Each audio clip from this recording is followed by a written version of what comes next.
Assalamualaikum semua. Hari ini saya nak tunjuk cara bancuk air sawana koko menggunakan produk terbaru kami iaitu sawana koko station 1.8 kilo packaging macam ni, stiker warna kuning. Kat sini saya sediakan air panas dalam balang macam ni untuk senang larut dan cepatlah untuk kita buat proses air balang. Kita gunting, masukkan semua sikit-sikit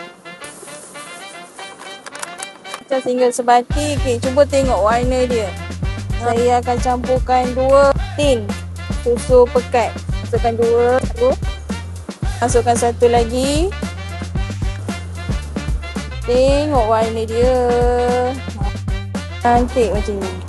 Kemudian kita akan masukkan dalam balang yang dah sedia, yang saya dah masukkan ais kat dalam dia. Okay, kita masukkan air mineral dalam 4 liter. Kita kacau. Pekat.